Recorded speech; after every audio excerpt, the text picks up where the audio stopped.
I'm Nick Honashevsky. As a professional saltwater fishing journalist, I've explored the world's wildest fishing destinations. Now, I'm bringing you there, into the saltwater underground.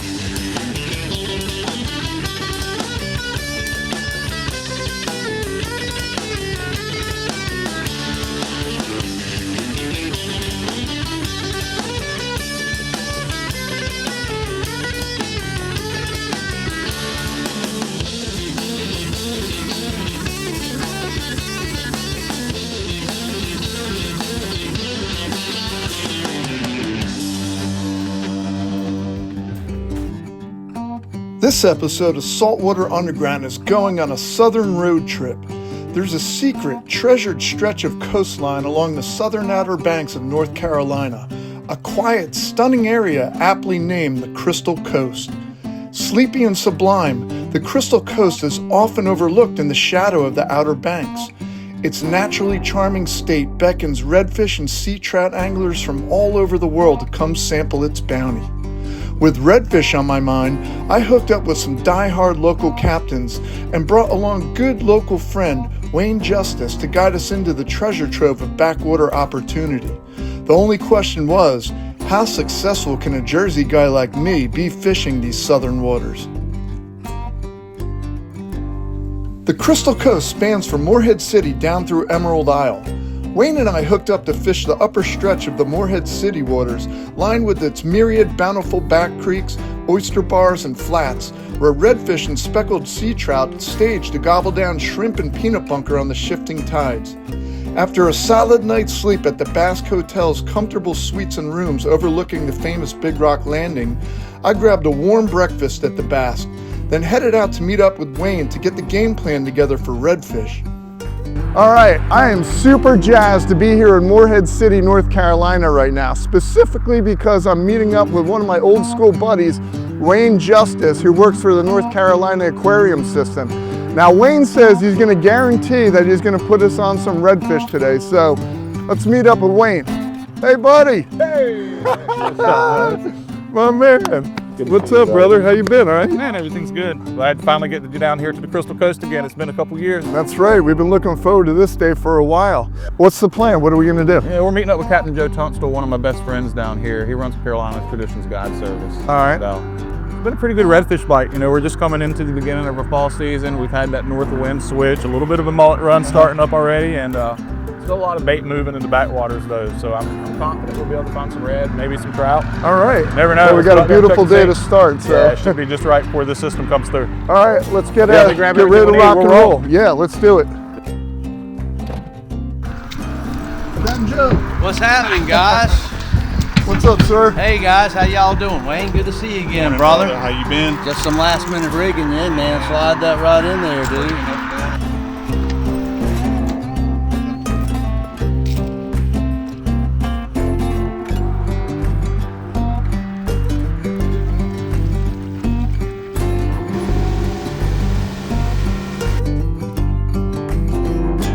Yeah, man, looks like we're about to get set up, dude. Looks like the right kind of place. Okay, yeah. There might be something busting on mullet over there. Probably is, dude. Should be, anyway. Let's do it. What do you think's first, spoons or? On this deeper edge, you can try that top water plug, and then my second go-to would be spoons or popping cork, man. All right. Woo! Here he is. Fish on the Island X Sidewinder. Yeah, Doug. Woo! Didn't take long. We weren't out here but about 5 minutes gripping this bank. That's about it. He crushed that one, man. Look at him out there. They're still pushing shrimp by them egrets, Wayne. Oh, yeah. Yeah. Got in there. Woo, yeah, boy. Look at that beauty, man. That is a beautiful Carolina red right here up in Morehead City, right? Yeah, man. I don't know, he put up a heck of a fight, that's for sure. How about it? Nice, man. Yeah, get him man. back in. We'll make him groceries if you want. Oh, yeah. All right. Woohoo! Wayne on? Yeah, Wayne is on. Look at that beauty red.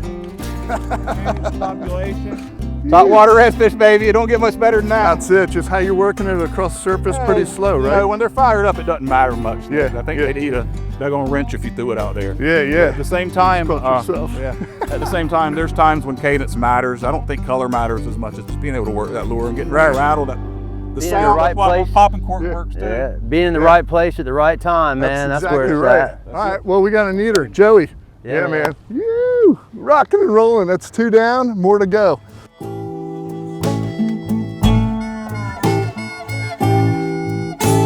This episode of Saltwater Underground with Nick Honashevsky is brought to you by North Carolina's Crystal Coast, Fisherman Supply, Grumpy's Tackle, Island X Lures, Nick Honashevsky on Instagram and YouTube, and these fine supporting sponsors.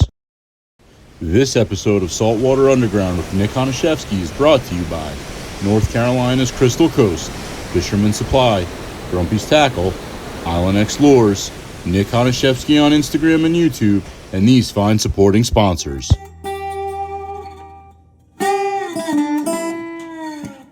Right there at the boat. Dude, 3 feet from the side of the boat, man. Sick. Yeah. That was sick, dude. That is sick. Nick, I don't know if you know, man, but that's what like my mantra is, man. I like to think that I put people on the fish that have never been caught before. Well, I know Wayne probably hasn't caught a redfish either. Nice. Woo.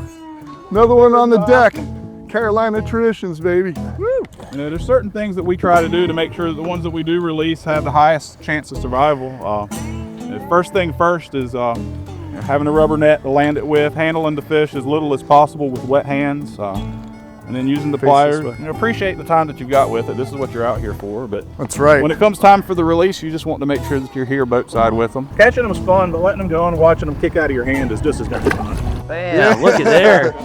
He went that way too, so they just want to work this whole section. Yeah, he's telling his buddies. We need to move. No, Telling his no. buddies to come back. This is a rule out of my kayak playbook, Nick. I go where the wind sets me, and I sit there and fish as long as the fish are there. Yeah, you know? no reason to move if the fish are See, what they're slamming these probably poppers. doing based on them birds is they're doing a loop in this bay right here. Redfish, their spawn's controlled by the moon. Right. They'll start moving in with a July moon, and August moon will trigger their spawn, and then a September moon will trigger the end of their spawn, and then they know it's just time to eat. You know, I suppose it's in their DNA. They know it. Oh, Wayne's on another one. I'm gonna have to switch up Be a to pretty a smaller decent plug. group of fish moving around in here, Yeah. Wayne. This is Yeah, sick. man. We got a sea trout here, man. This is so awesome. Bring him to Oh, me. bring it a little bit closer. Nice.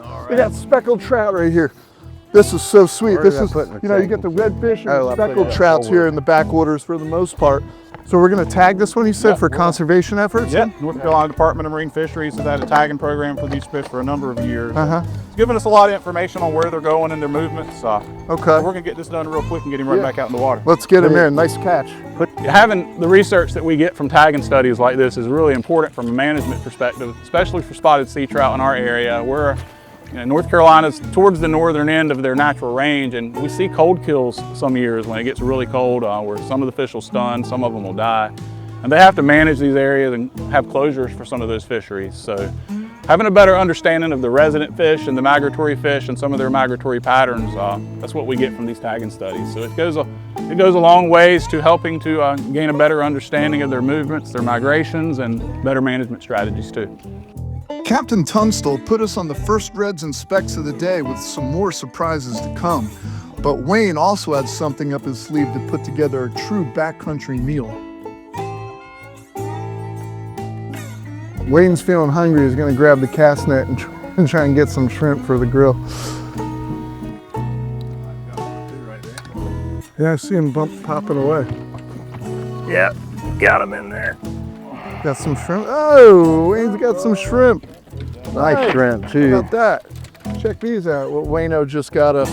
We'll put these shrimp right on with the redfish, depending how Costa's gonna cook them up. Maybe blackened redfish with shrimp. That's money.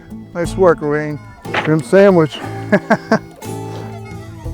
With a full morning of fishing behind us, Wayne and I decided to break for lunch at the down-home Big Oak BBQ to order up some of its famous shrimp burger sandwiches and pulled pork barbecue. When we got intel of another backwater area that was producing bigger redfish on live shrimp tossed behind clacker floats, Wayne made a call to Captain Chris Kimrey of Mount Maker Charters to dial it in as we hopped on board to explore a secret spot. All right, Captain Chris, tell us what we're doing today. Where are we at? How are we going to fish for these reds? So we're fishing out of Morehead City area, kind of some backwater situations of headwaters of some of the smaller rivers in the area and creeks. We're lucky we hit early morning, high tide, getting ready to switch, and we're gonna do some popping corking and some slip bobber corking. Okay. Live shrimp.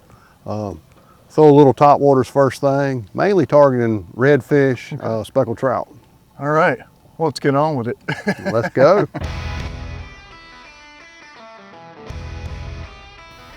Oh, See that back there? something's checking him out. He's running for dear life. Right on time, 7:20. There you go, got him. Got him? All right. Good job. So Wayne's on? Yeah. What do you got? Look, little trout. Small trout, I think. So it looks like. Put up a good show, still came up and slammed that top water. Let us go. See if we can't find one a little bit bigger. You know they're hungry when they eat a lure half the size of their body. Oh, look down. There he is. Got him. Got him. Yep. Yeah. Oh, yeah. Woo. That's your trout. Yeah, that's your nice trout. trout. Right there. Nice trout. Look at this sweet old trout here, man. Yeah, Cap, you said it right. Right next to the grass points over there where the ambush point is. Came off, hit that shrimp. Oh, that is a beautiful fish. Swim a little, oh, he's quick to go. Woohoo! Big old chunky trout. There's gonna be more where he came from.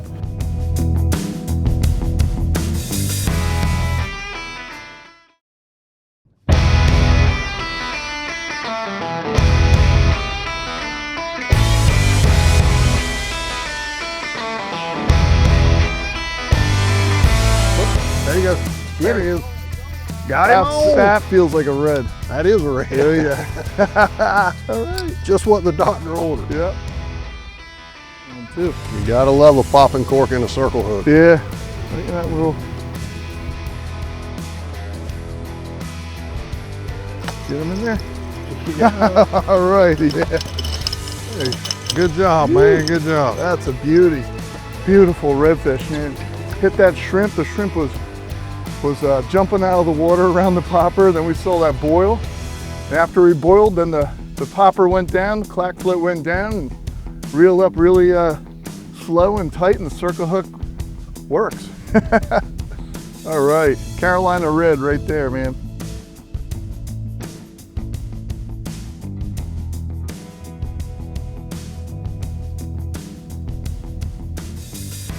Oh yeah, there he is. He's lit. Yeah, he's lit, Chris. This is gonna be a bigger fish here, guys. Nice. Let's see it. This is gonna be a much bigger fish if we can get him out of them oysters. Look at him boiling back there. He is trying to get in that grass. Should have brought a bigger pole for this one. I would have had him coming towards you, Wayne. That's a nicer fish, yep. Yeah, tournament grade fish there. All the cool markings that people love about redfish, this guy has it. Yeah. Your standardized single spot, blue tail, and the true copper back, and the bright orange fins on it. They are a pretty fish, man. All different shades of that color of red, you know? Brings out the bronze, the gold, all of that. He's a good looking guy. That is wonderful. I say we let him go. Yeah, let's do that. There he goes. Woo. Releasing the reds, man. Yeah, man. All right.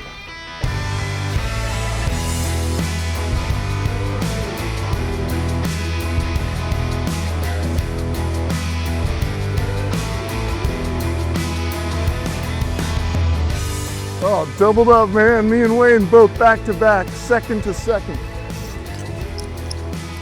Man, he's doing his thing, that's for sure.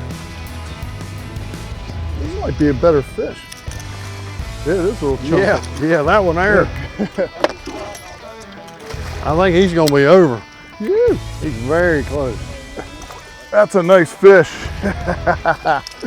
Woo, that is a nice fish. Oh, we're gonna double net, watch this.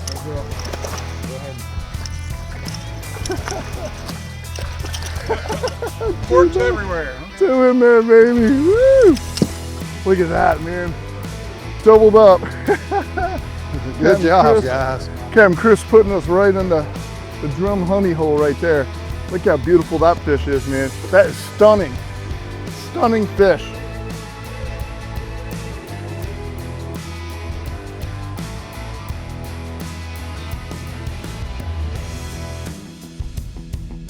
Right, there he is. There he is. It's nice when you see him coming. Yeah, it's cool, man. That's a bigger one too. Yeah, nicer one. Yeah. Woo. There's another beautiful redfish here in Carolinas. All right, buddy. Woo. Thanks, Captain Chris. You know it, man. Captain Chris, why was that spot so hot for us? So that's a fairly unique spot.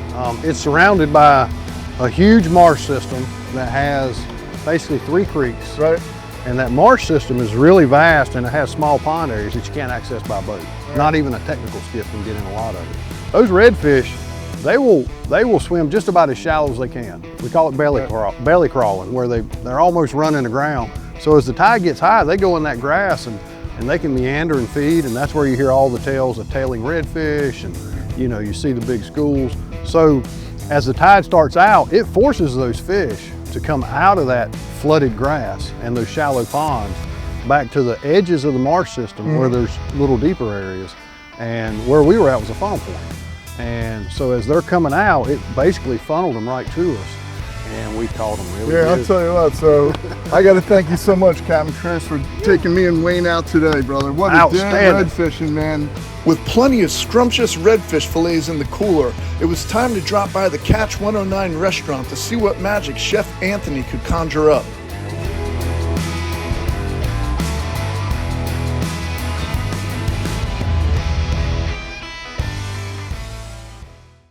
This episode of Saltwater Underground with Nick Honashevsky is brought to you by North Carolina's Crystal Coast, Fisherman Supply, Grumpy's Tackle, Island X Lures, Nick Honashevsky on Instagram and YouTube, and these fine supporting sponsors.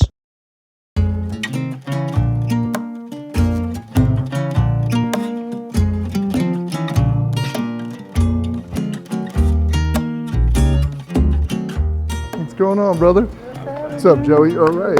Yeah, man. Rocking and rolling. So, can't wait for this, man. We're sitting here at Catch 109. We're gonna see what Chef Anthony can cook up for us today, right? We got Captain Joe doing a little fillet job on the redfish right now. And we're waiting for Chef Anthony here is gonna cook them all up for us. Perfect tag team right here. You got Captain and Chef working together side by side, making the redfish beautiful for us. So what you got going on? You're gonna start tossing these together in the marinade? Yep, we're gonna toss these together and let that soak in real good. Get our nice fillets right onto the hot cast iron. Wow, look at that.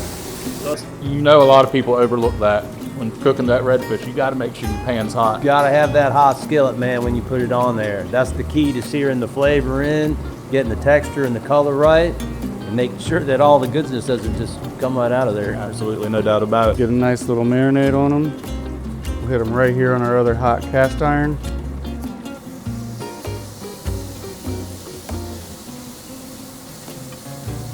So the redfish probably gonna take about 4 to 5 minutes each side. Make sure we still got it nice and juicy in the center. Shrimp, very quick. You just want to flash those in the pan because you don't want them, nobody wants an overcooked shrimp. So we got cilantro, parsley, a little bit of cumin, some salt and pepper, a little bit of red wine vinegar, and some olive oil.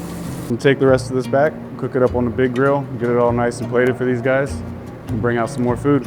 All right. Here we go. On point, man. How about that? We got red drum, we got some potatoes gratin, some sauteed broccoli, the rest of your shrimp. Oh my goodness. Wow. That's our chipotle butter sauce, and that should go, go great. That's amazing. And the cool thing about this, Chef, is that anybody who can really, you know, catches their fish, they can come bring it to Catch 109, and you guys can basically chef it up whatever style they kind of want. Yes, sir. Wow, that's impressive. Yes, where is that? This is so solid, man. This is so solid. I can't believe how good this tastes, because I'm not used to eating redfish, eating all striped bass and flounder we have up north. Light and flaky, like flounder almost. I got a little bit of striped bass kind of texture to it. The absolute tanginess of this, you know, complemented with the shrimp, is just, it's over the moon. Time and time again, the Crystal Coast of North Carolina draws me back to its hallowed waters. Centuries of storied, salty history permeate the region, with spirits of down east baymen plying the bountiful backwaters for oysters, shrimp, and clams to make a living. And now, in modern times, we descend upon the area to pull on redfish and sea trout in a seemingly endless paradise to fulfill our passion to sport fish. Along the Crystal Coast, it's not just all about the fish, but the people, the eclectic charm and character of the place that truly drives its soul. Visitors come here with the expectations of catching a dream fish, but the real treasure of this special place is that you'll leave with friendships and memories that last a lifetime.